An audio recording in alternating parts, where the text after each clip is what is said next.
En direct de Kiev. La situation en Ukraine, une préoccupation croissante à l'échelle internationale. Nous faisons le point avec David Franck, conseiller élu pour les Français de cette zone. David, bonjour. Bonjour. Est-ce que vous pourriez nous donner un aperçu de la situation actuelle, en particulier en ce qui concerne les récentes escalades de violence?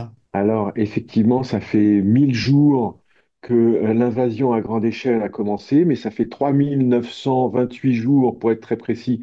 Le décompte ne vient pas de moi, mais il est officiel, que l'annexion de la Crimée et du Donbass a commencé. Donc, la guerre a commencé en 2014 avec Maïdan, je ne sais pas si vous vous en souvenez. Aujourd'hui, la situation, l'escalade, elle est faite du côté russe. Les missiles iraniens sont du côté russe. Les co-belligérants nord-coréens sont du côté russe. Ceux qui franchissent les lignes rouges qu'ils ont eux-mêmes décrites sont les Russes. Et l'Occident est encore aux préoccupations. Ils ont donné des armes avec des restrictions d'utilisation qui viennent d'être levées. Elles ont été levées il y a 3 4 jours, je crois, en accord entre Biden et Trump. Il y a eu une première attaque hier sur un arsenal russe à Bryansk. Ils ont envoyé, je crois, ça serait 6 missiles américains. Il y a Ouais. 2 jours, samedi, de samedi à dimanche, on a eu une des plus grosses attaques jamais connues, 120 Justement, missiles et 90 drones. Justement, les attaques russes se sont intensifiées quand même ces derniers jours, notamment contre des infrastructures assez critiques. Quel est l'impact que cela pourrait avoir sur les populations, notamment avec l'hiver qui arrive? Alors, l'impact, c'est pas que pourrait, mais qu'on ressent déjà. On a des graphiques pour connaître par zone, par région, les coupures, les horaires de coupure. Avant, elles étaient bien moindres. Aujourd'hui, on a environ 2 fois 4 heures de coupure par jour dans chaque région et ça tourne. Donc, les préoccupations de l'Occident doivent devenir des actions. Ils doivent agir au lieu de réagir. Vous parliez de l'échange Biden-Trump. Comment est-ce que vous percevez la réélection de Donald Trump et son influence sur les discussions diplomatiques concernant justement ce conflit? Influence sur les discussions diplomatiques, disons que j'aime bien le franc-parler de Trump, mais je suis pas sûr qu'il ait lui-même le plan qu'il a annoncé avoir et qui dit qu'en 24 heures, ça serait terminé. L'erreur commise monumentale par Poutine, c'est de prendre des soldats nord-coréens. En fait, cette erreur décale le centre de gravité vers l'Asie et ça oblige Biden et bientôt Trump à prendre position pour l'Ukraine et à aider l'Ukraine car leur viseur est sur l'Asie et la Chine.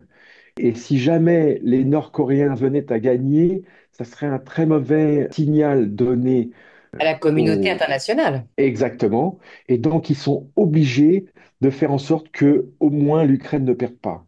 Donc, dans ce sens-là, je pense que c'est une bonne chose. Et l'erreur, en fait, je dis erreur que Poutine a faite, mais peut-être qu'il est contraint de faire appel aux Nord-Coréens parce que il se dit à gauche, à droite qu'il aurait besoin d'hommes pour étoffer le rang de son armée. Voilà, tout ça est au conditionnel.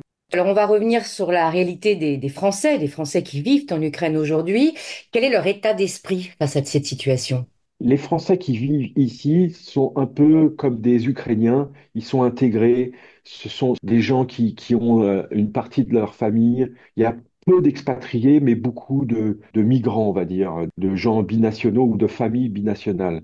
Oui, les Français, comme les Ukrainiens, sont fatigués de cette guerre parce que plus de 3 ans à être bombardés, c'est pas facile tous les jours, mais ils ne peuvent pas baisser les bras et se dire, bon, c'est pas grave, non. Ils doivent regarder comme l'Ukraine, mais l'Ukraine est en train de regarder à moyen terme, long terme, alors qu'avant, elle regardait cette guerre à court terme.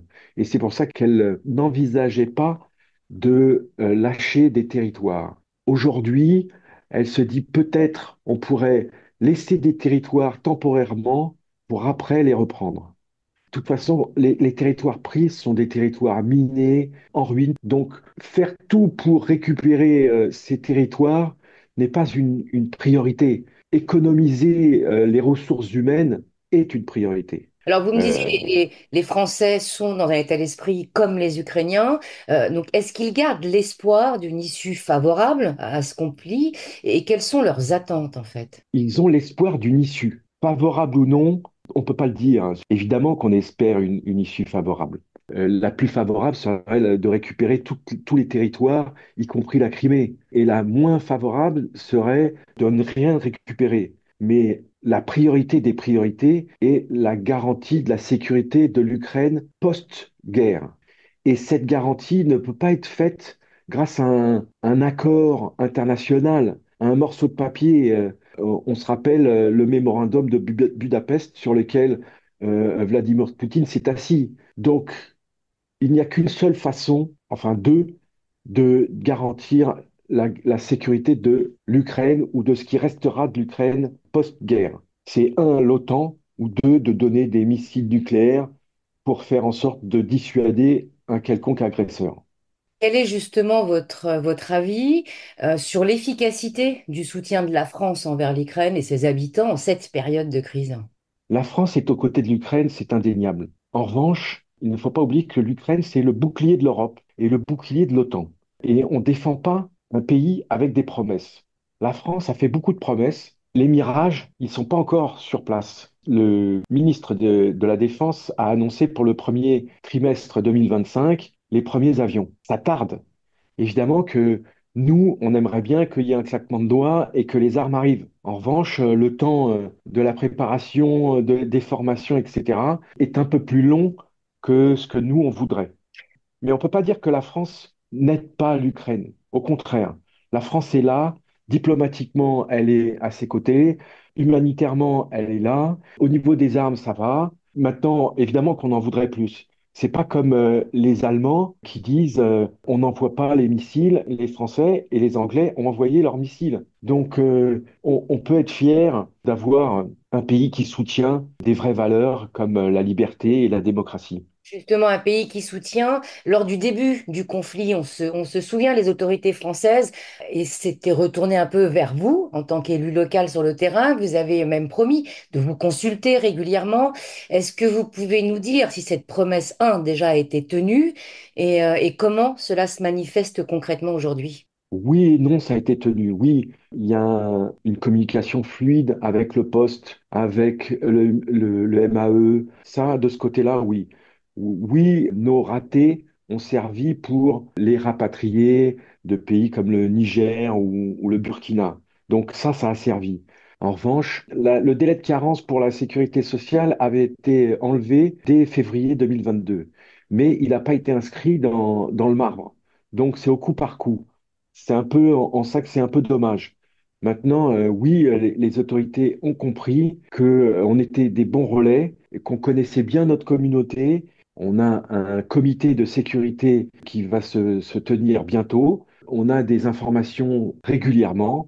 Et donc, oui, les choses ont changé. On a été entendu. Maintenant, on pourrait toujours faire plus, mais c'est déjà beaucoup.